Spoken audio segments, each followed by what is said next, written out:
What's up, my peeps? This is your girl, Fabulous Fabs, coming to you guys with another short video. So I don't know if you guys had me on Snapchat, but I posted some carne asada yesterday. We didn't finish it because it's just two of us in the house. So we have leftover carne asada, and you guys have seen my previous videos. I told you my boyfriend doesn't like to eat the same thing more than 2 times. So what I'm gonna do is I'm gonna turn this carne asada into carne con chile, my version of carne con chile, and I'm just gonna use a couple ingredients to give it that little extra oomph, and then to make it into a completely different dish without even people having to know that it's the same thing that they had 2 days ago. You just add a little bit of extra stuff to it, and it makes it look like a completely different dish. So the carne asada that I already cooked yesterday, I'm gonna cut it into pieces, have it picada for you guys. You know, I got the pepper, the garlic powder, because you know I love it, onion powder, and then I have real onion that I'm gonna use. I'm gonna give rajitas of onion, jalapeno, serrano. I have 2 serranos because I love spicy food, so this will give it that little extra kick. I got 2 red tomatoes. I got some orange bell pepper. What's in here is el patito sauce. Remember I told you guys I was gonna reuse it. I'm gonna reuse it. I'm gonna use my pollo bouillon, my chicken bouillon, and then my red tomato bouillon, and then a little bit of vegetable oil to give it, you know, a little extra flavor in there. I'm gonna give you guys an update on my leg. If you guys have saw my video where I was trying to lose weight and stuff, unfortunately due to the coronavirus and stuff, our gym doesn't allow us to go, but not like I could go anyways, because if you guys saw in my last video or my brother's video, I got a messed up leg. So we ended up thinking that it was just a strained muscle or like a muscle spasm, muscle tightness, and it actually ended up being that I actually pulled my right calf severely enough to where it kind of tore my right calf muscle. So they gave me like this band-aid thing that I have over my knee or my leg. It helps with the pain, plus I got my crutches, plus I don't know if you guys could see, but I have a little chair over there for if I get tired while I'm cooking. I feel most of the pain when I'm standing up, but I want to do this video for you guys because I get a lot of compliments on this dish. My family's it's one of my family's favorite dish that I make for them, so I hope you guys enjoy it. This is leftover carne asada. Normally when I make it from scratch, I buy the esmillo because it's really tender, kind of meat that kind of just falls apart. So hope you guys enjoy.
peeps, so I finally finished cutting everything. I know if you guys saw, I didn't do no time lapse or nothing really fast.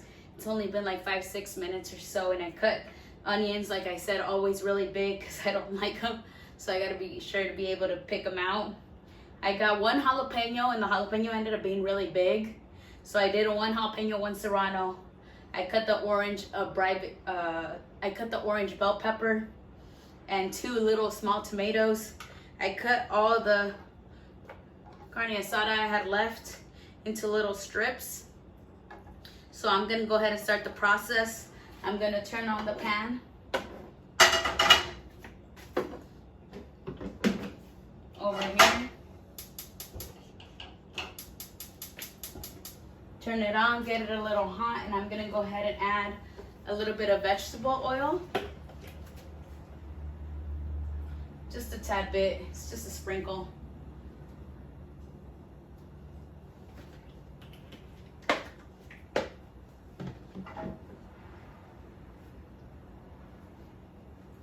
You guys can see in the pot, doesn't really have a lot, it's just enough to coat the whole thing. I'm gonna add a little bit more because that didn't even coat the whole thing. Just barely enough to coat the whole thing, and it also depends on how much meat you guys are actually making. But now I've coated the whole thing. I'm gonna let that warm up. The meat is already basically almost fully cooked. You can see some a little bit, it's a medium rare cooked.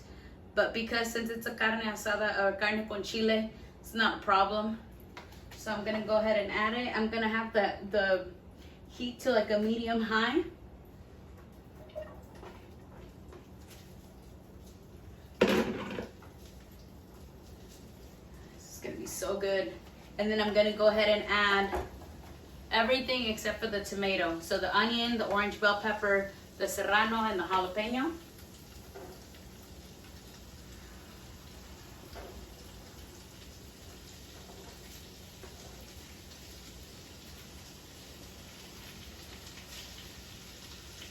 And like most of my dishes that you guys have noticed, I try to keep it very simple, and then I try to keep the same ingredients so that they don't go bad. So let's say if I had any, like this orange bell pepper is from the other day when I didn't use it for the ground beef. I had half of it left over. I try to think about dishes to where I could use the exact same ingredients over again in case I had left over. That way none of my food goes bad. So mix that in a little bit. It smells good already, guys. Like, you guys don't have any idea of how good this smells already. Look at it. I'm already mixing in the meat with the bell peppers. And before the peppers, the onion, the jalapeno, and the serrano start releasing some of their juices, I'm going to go ahead and start the El Patito sauce. That way all the juices blend in together at the same time.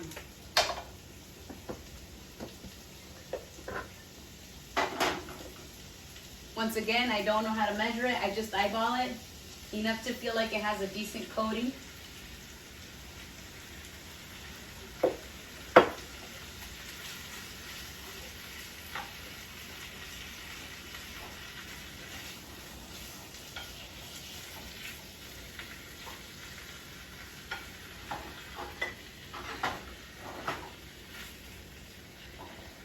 I might have to use all of the El Patito sauce that I got left.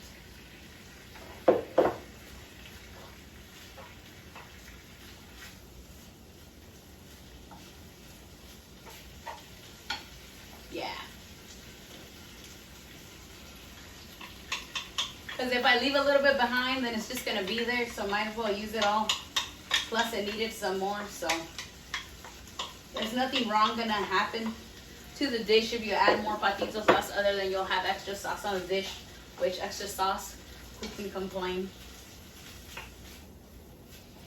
I think that was actually just the perfect amount. Let me show you guys what it looks like. And so I'll just let it simmer and marinate in the juices. I'll let the peppers, the onion, and everything marinate and tenderize and release its own juices. So that way the meat can pick some of that up.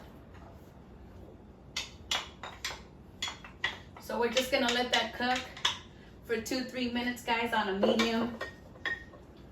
a medium heat. I have it on 5 and my thing goes up to 9. So maybe even a 6 actually. A 6 would be better because I'm not a patient person. You know, a girl's hungry. So I'll do this and then we'll let it sit for 2-3 minutes like I said, and then we'll come back, add the tomato, add the seasonings, and then go from there. This is what my dish looks like so far. Alright guys, like I was saying, so the meat has been marinated in the el patito sauce for a little bit, a couple of minutes now. So now I'm gonna go ahead and add the tomato and taste to see what it needs.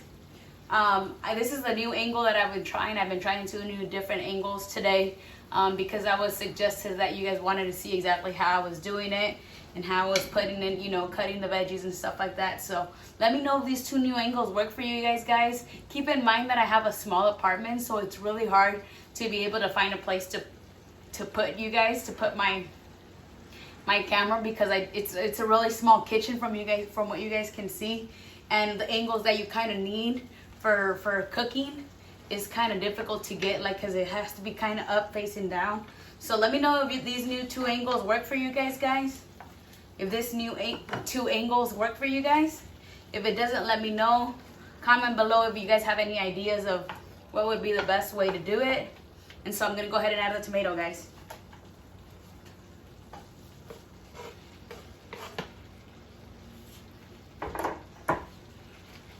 And in case you guys are wondering why I always add the tomato last, is because the tomato is actually really easy for it to dissolve. Like the pepper is a little bit harder, the bell pepper is a little bit harder, the onion is a little bit harder to tenderize. Like if you can see the onion right here, you can start to see through it, but it's still pretty firm. Like it's not super tender yet, so it takes longer to cook.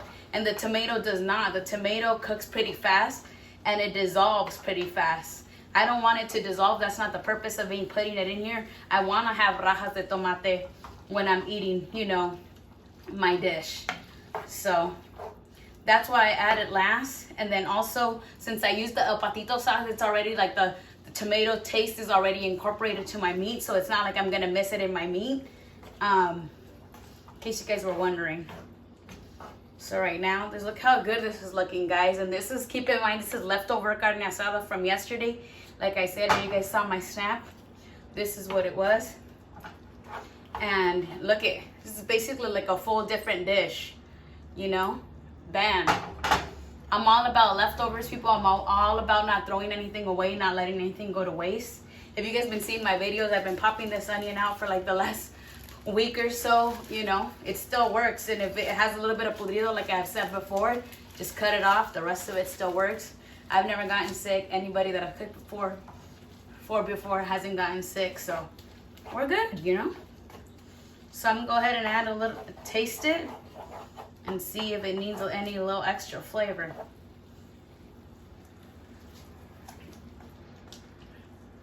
Oh Jesus, you can feel that kick of that serrano. Nothing too crazy, but I was just not expecting it. But it's good. It's good. But like always, it always needs a little extra flavor. So you guys already know how I'm gonna do. A little bit of pepper.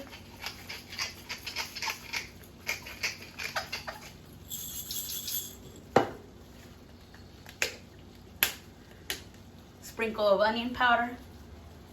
Just a little bit.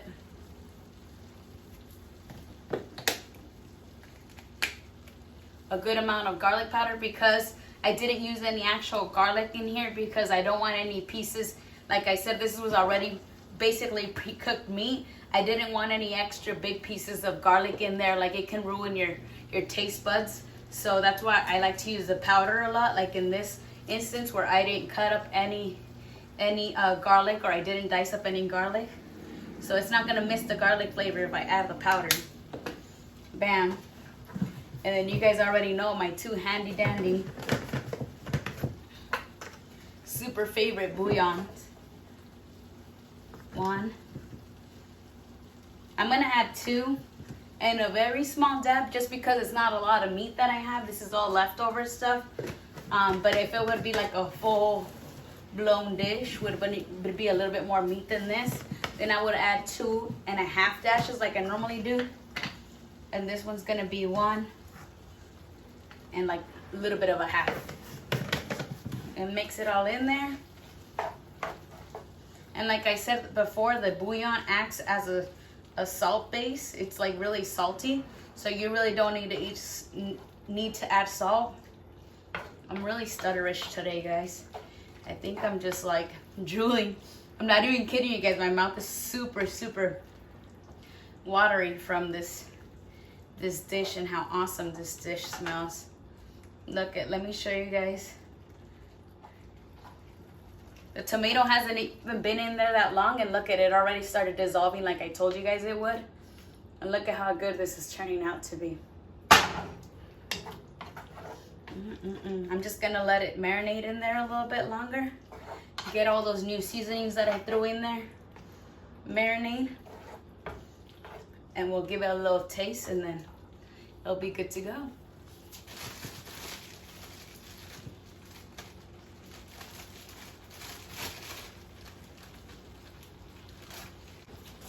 All right, my peeps.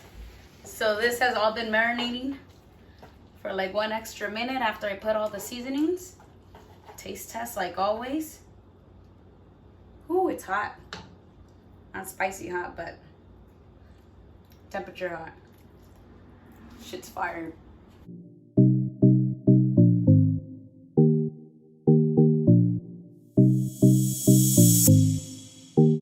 All right, my peeps, so I'm gonna prep myself a little taco right here.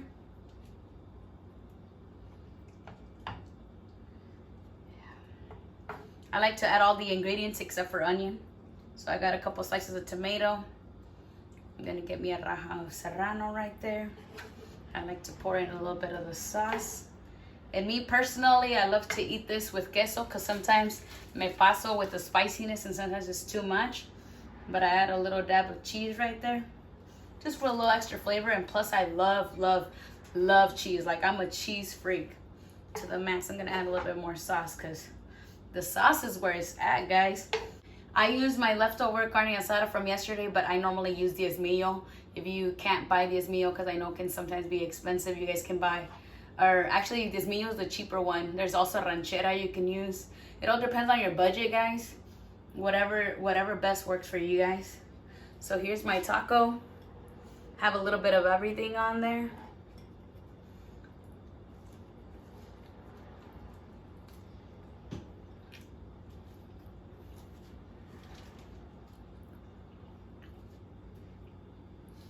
Try this dish, guys. If you guys do not think it's bomb, you guys can crack on me all over you guys want. You guys can blow up my notifications, my comments. You guys can give me the thumbs down. But I'm telling you guys, this one's a hitter. If you have kids at home and this would be too spicy for them, because I'm telling you, this has a little kick in there. Just add the bell pepper, at least for flavor. And you don't even have to add any jalapenos or any serranos. But this, on point, guys. It's freaking good. I'm not even kidding you guys. Try it out. Let me know what you guys think.